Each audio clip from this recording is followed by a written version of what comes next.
अब कौन कराएगा शादी? पापा ने तो पापा रहते तो शादी करा देता। अभी पापा ने तो कौन कराएगा? ऐसे हाथ बांधा हुआ था, दोनों पैर भी बांधा हुआ था, उसको जिंदा जमीन में इतना खादा खोड़ के गाड़ दिया गया। 10,000 रुपए के लिए जीजा को साले ने सुनसान जगह पे बुला करके कुदाल से इस तरह से शरीर पे वार किया कि वहीं पे मौत के घाट उतार देता है और सुनसान जगह पे जा करके उन्हें दफना दिया जाता है।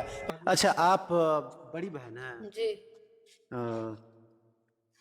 कैसे क्या जानकारी मिली आपको? कैसे किया जानकारी मिलेगा? जब आप अब्बा घर में था शाम को, तब अब्बा वहाँ पर चौक में निकलने वाला था, तो अब्बा को फोन किया था वो लोग, समीर फोन किया था कि भैया भैया बोलता कि क्या बोलता, हम लोग तो ससुराल में थे, हमको उतना नहीं। বিশেষ করে কথা হচ্ছে ভিডিওটা আপনারা দেখতে পেলেন, যে কথা হচ্ছে সামান্য 10,000 টাকার জন্য তার জিজা, তার মানে তার বহুনুকে সে ব্যক্তি খুন করে দিয়েছে। তার মানে যাকে মেরেছে, মেরে ফেলানো হয়েছে সেখানে, যে তার সম্বন্ধী তাকে টাকার জন্য, তার একটা বেটির বিয়ের কাজ এসছে, বেটির বিয়ে দেওয়ার জন্য সে জমি জায়গা ছিল, তাকে জমি জায়গা দিয়ে দিয়েছে টাকার হয়, মানে টাকার জন্য কাউকে দিয়ে দিয়েছে কি জমিটা তুমি খাও, আমাকে টাকাটা দাও, আমার বেটির বিয়ে দেবো আমি। এইসব টাকা জড়ো করে তার মেয়েটার কিন্তু 15 জানুয়ারি তার বিয়ের ডেট ছিল। সেই যখন মারা যায়, মারা যাওয়ার পর তার কিন্তু বিয়েটা ক্যান্সেল করে দেয়।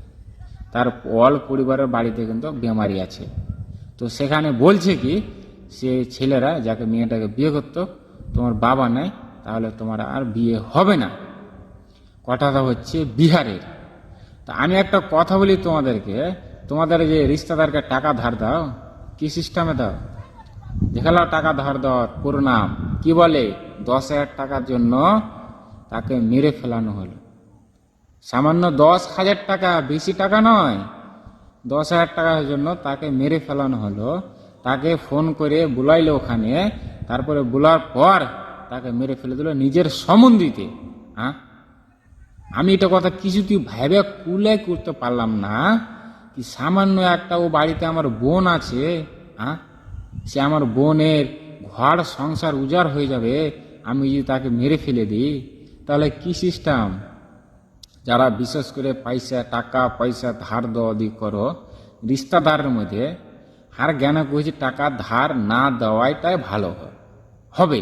কেননা তোমার হয়তো কোনো বেমারি পড়ে গেছে, হয়তো টাকার প্রয়োজন আছে, তো তুমি ওকে দান করে দাও, তুমি ওকে এটা দিয়ে দাও 5,000 10,000, ভাই তোমার কাছ থেকে আমি টাকা দিয়ে দিলাম, তোমার কাছ থেকে টাকা নিব না। কিন্তু ধার দেওয়া দিয়ে চক্করে যাও না। আমি ভাবি কি আমার পয়সা দরকার আছে, আমি কারোর কাছ থেকে নিস্তারের কাছ থেকে নিই, আমার কাজ হয়ে যাবে, তারপর আমি ওকে মেরে ফেলে দেবো? হ্যাঁ, এটা কোন ধরনের কথা? হ্যাঁ, আর যারা যারা বেশি বেশি করে ভিডিওটা দেখছো শেয়ার করে দেবে, আর যারা টাকা পয়সাকে ধার দেওয়াদি করে তারা যেন টাকা পয়সা ধার দেওয়াদি সিস্টেমে যেন এইসব কারকির দেখে যেন বন্ধ করে দেয়।